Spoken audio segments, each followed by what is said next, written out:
What's a creepy fact or piece of information you wish you never learned? There are over 200 dead bodies located on top of Mount Everest that serves as waypoints for climbers because it's too risky to retrieve them. I have a friend from college whose parent died on Everest and became a famous trail marker, won't say which one, but famous enough that there's a Wikipedia page for it. He was like 12 when it happened and begged them not to go because he was afraid they wouldn't come back. They didn't come back. It messed him up for a long time. Hearing his parent referred to as a trail marker for over a decade after didn't help either. Sometimes we forget that these were people who had, and still have, loved ones. The fact how authorities knew the incident of the Ocean Gate submersible had imploded and that everyone was dead, but let the families have hoped they'd be rescued for days. My opinion is they were using the incident as a training exercise. Not so creepy, but yesterday someone posted about the Space Shuttle Challenger explosion. Some astronauts survived the explosion till they hit the ocean. Very sad to learn that. NASA's lead investigator, Robert Overmyer, concluded most if not all of the crew were alive and possibly conscious during the entire descent until impact with the ocean. After the investigation, Overmyer stated, "I not only flew with Commander Dick Scobie, we owned a plane together, and I know Scob did everything he could to save his crew. Scob fought for any and every edge to survive. He flew that ship without wings all the way down." Chainsaw was invented by two doctors to assist in childbirth. Sawing through pelvic bone gives a mother and the baby some chance of survival if the baby is too big. Yay, here's what the first ones looked like.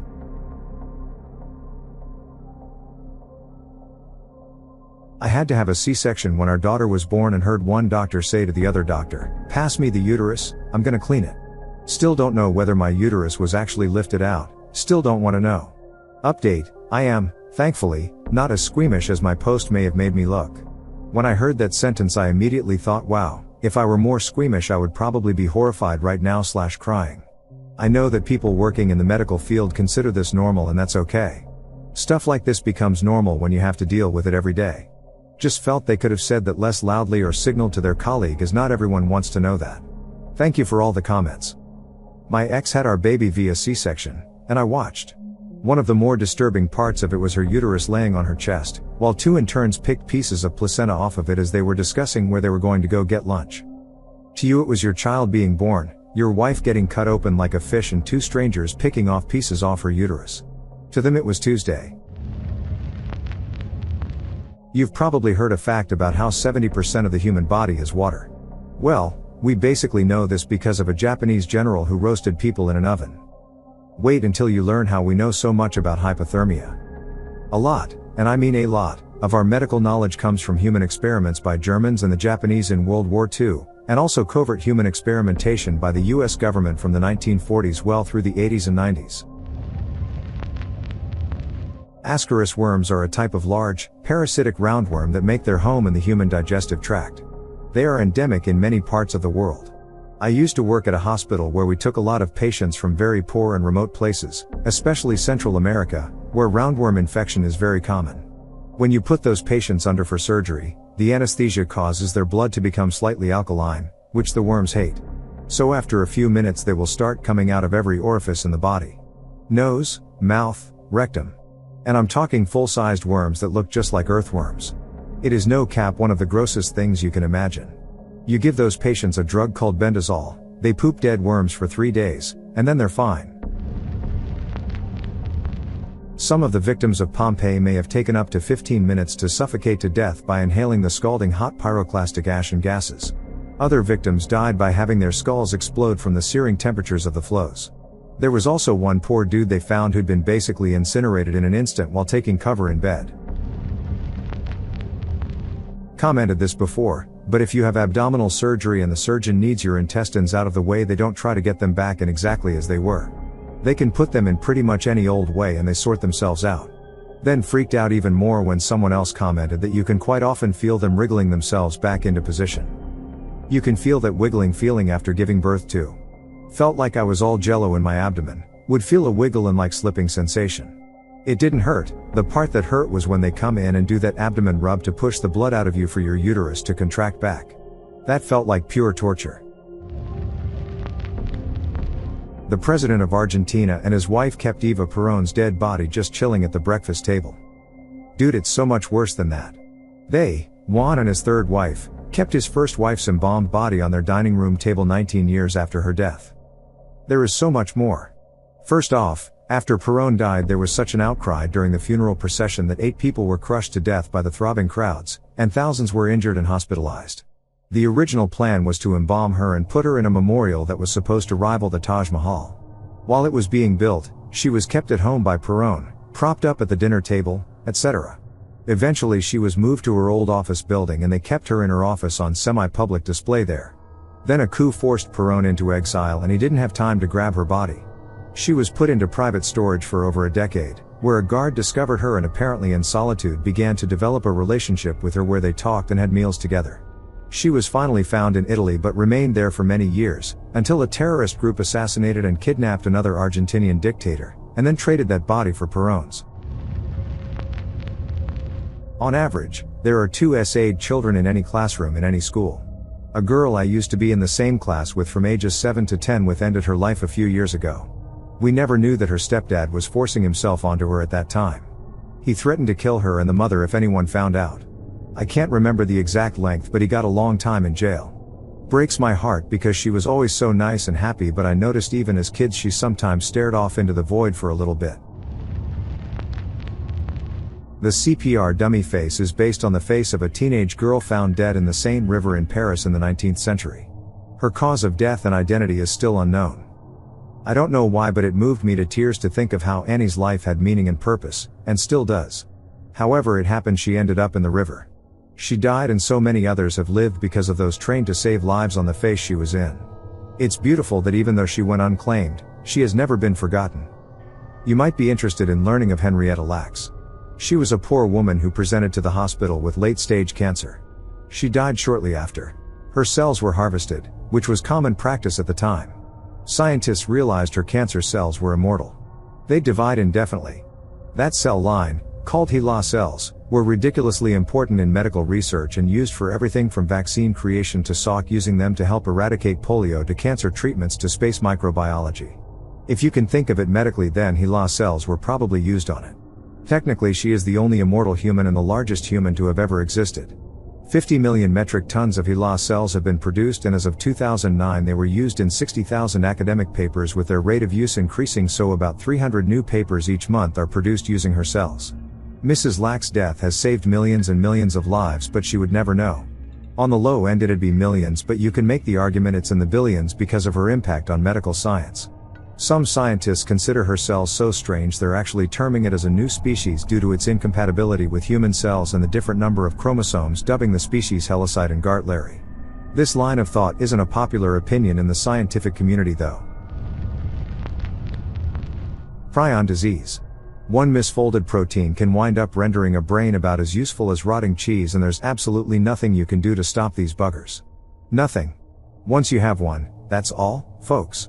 They also can't be destroyed by standard disinfectant methods like autoclaving, because they aren't alive.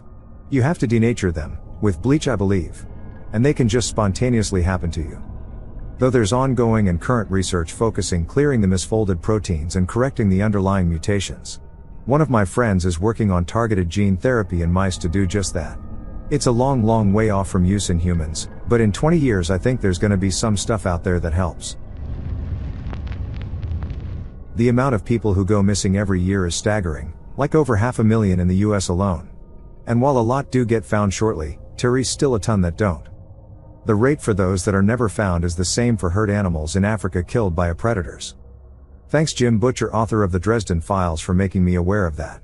Now, it doesn't mean they're all murdered or inducted into some demonic cult. I'd wager a lot go intentionally missing, but again it's not something you can really track.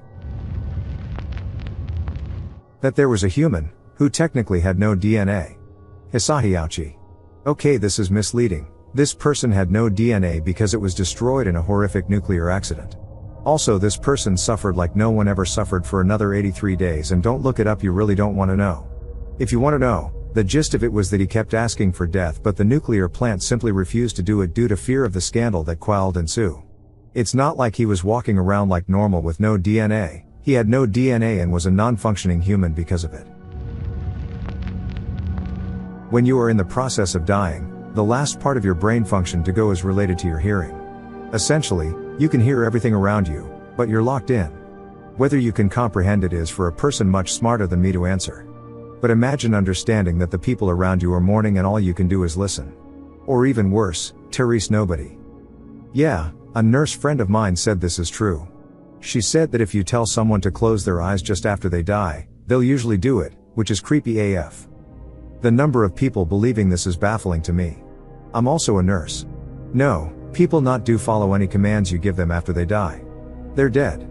On top of that, dead people's eyes often don't really stay closed well. It would be great if we could just command them to close their eyes, but no. Come on people.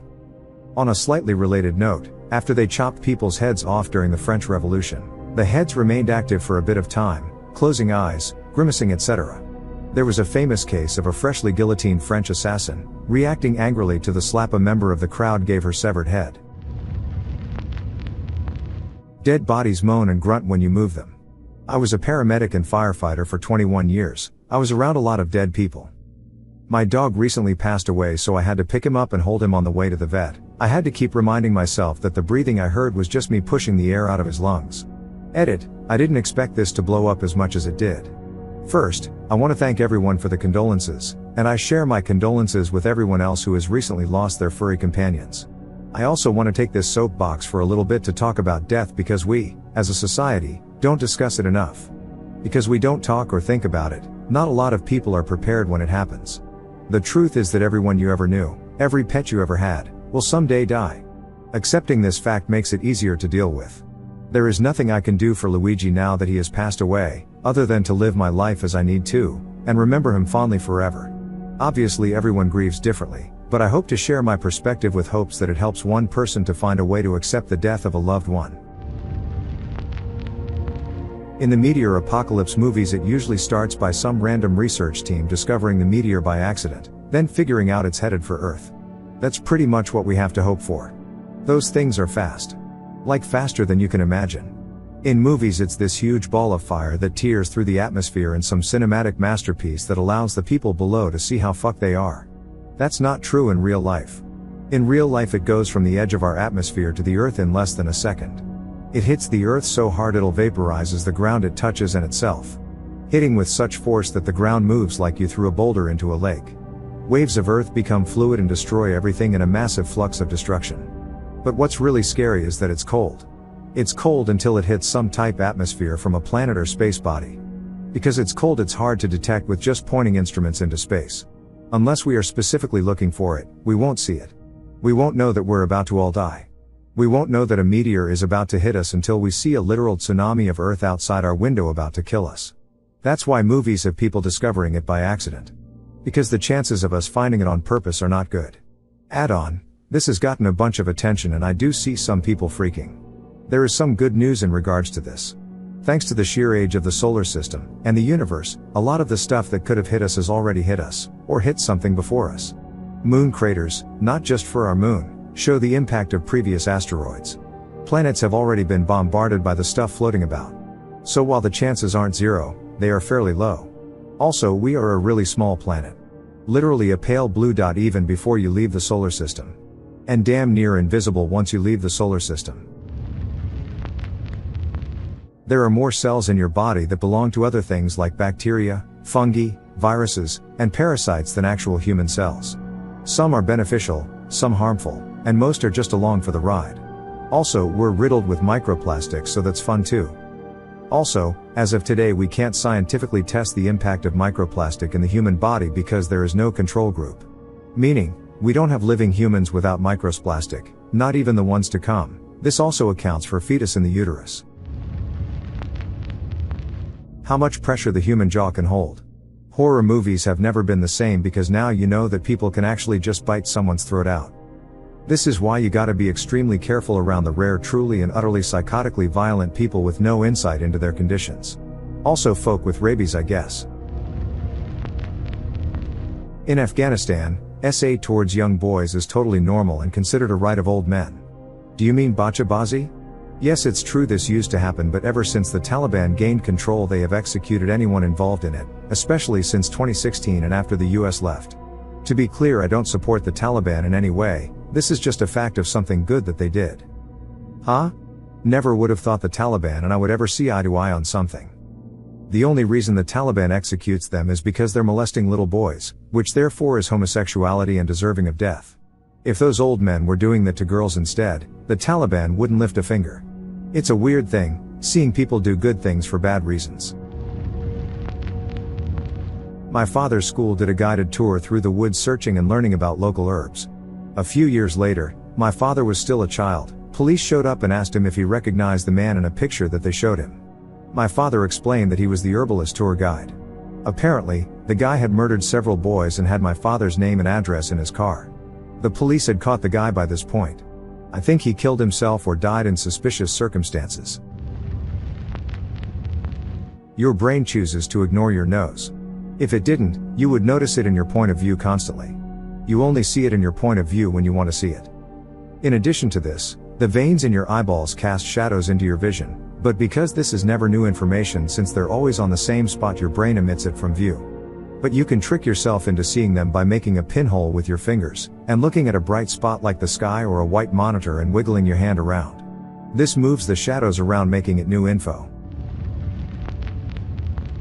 Carl Tonsler fell in love with Maria Elena Milagro de Hoyos, a young tuberculosis patient at the Key West Hospital where he was a radiology technician, but his fondness grew into an obsession after she died in 1931. Tonsler lived with the corpse of the woman he loved for 7 years. When she started to decompose, he embalmed her body and stuffed her with cotton wool. When she was eventually discovered, he was asked at his trial if he ever consummated their relationship. He said no, but stuff was found in the cotton wool of her bathing suit area. My sister got an organ transplant. They don't remove the original one. They literally stack the donated one on top of the original one. They do this in case of rejection. They can still rely on the original organ until another donor becomes available. I believe there's a case where someone was walking around with 7 kidneys. Gotta collect them all. That's only true for kidneys. Other organs are definitely removed. Nope. She got a kidney and pancreas transplant from the same donor. She still has all her original organs. Pancreas was transplanted so her diabetes won't need insulin injections. Born with diabetes. They also don't remove the whole heart during a transplant. They keep 2 of the 4 chambers. Fortunately, she didn't have to go through that. I'm sure there are more that they keep, but I don't want to do more research after looking up the heart. How rampant the pedo problem is. I worked in a criminal defense capacity, and if you knew how many CP was being downloaded and how many kids suffered similar fates to those on those videos, you'd never let yours out of your sight. I don't work there anymore, but I can't look at anyone the same.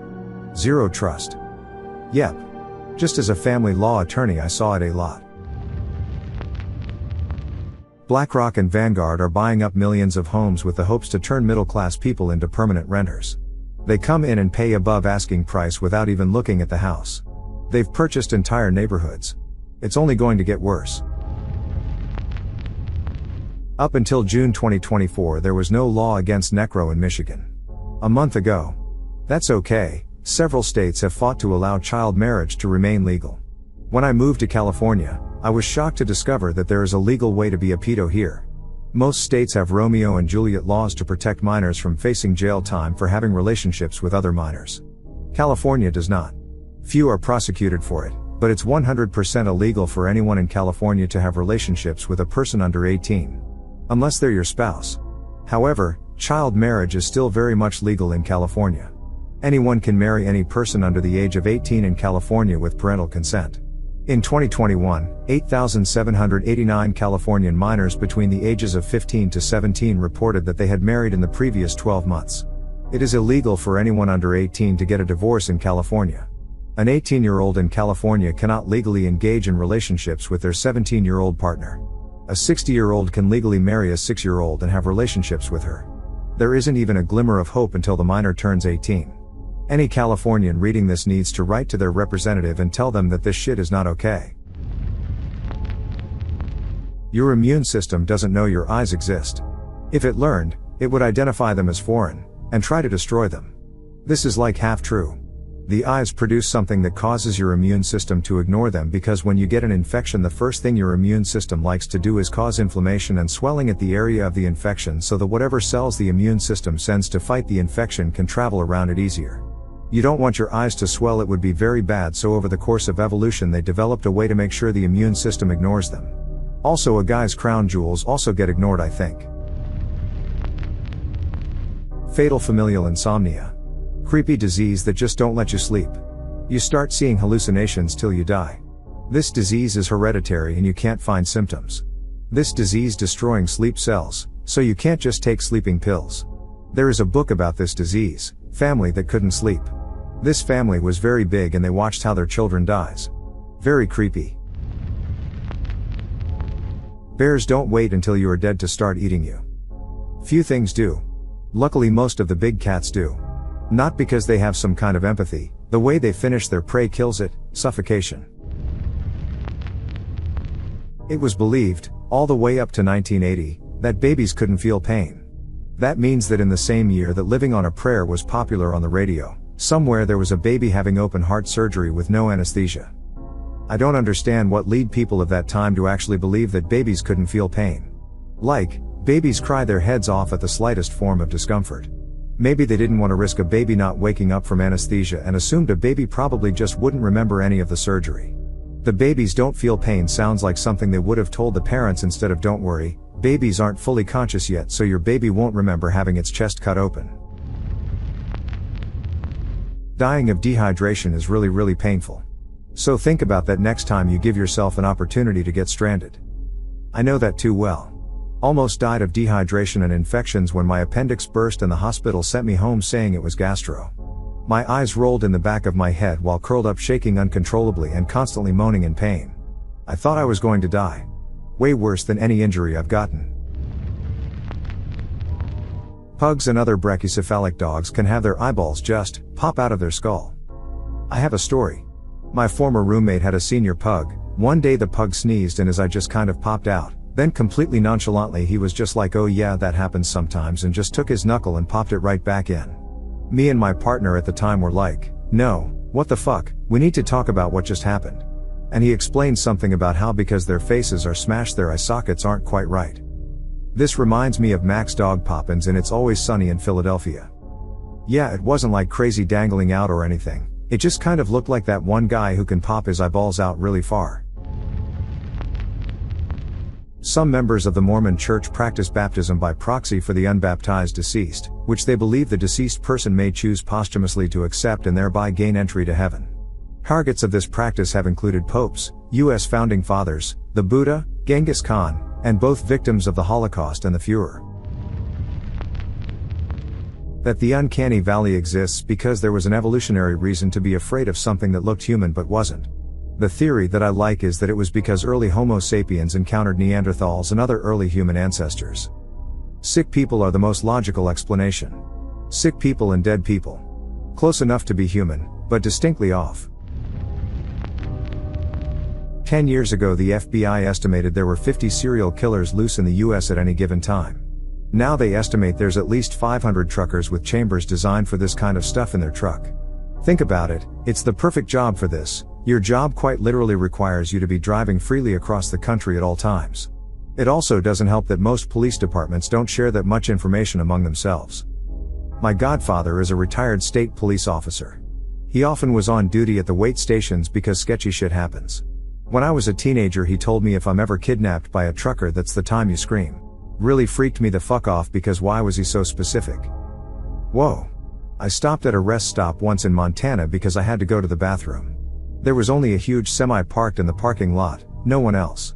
When I came out of the ladies' restroom, no one in there but me, there was this guy standing outside of it who wasn't there when I went in. The men's restroom was on the opposite side of the building. Hat, aviator sunglasses. And I swear, I felt some evil emanating off of him. It's hard to describe, but it felt dark and very evil.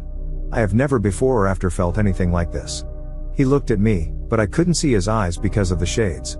Thankfully I had my then dog with me, a bulky menacing looking pit bull, the biggest snuggly baby. Also the guy was shorter than me, I guess he was only 5 feet 7 inches. After a few seconds he just turned to the side and I got the hell out of this cursed rest stop. I will never in my life forget this sensation.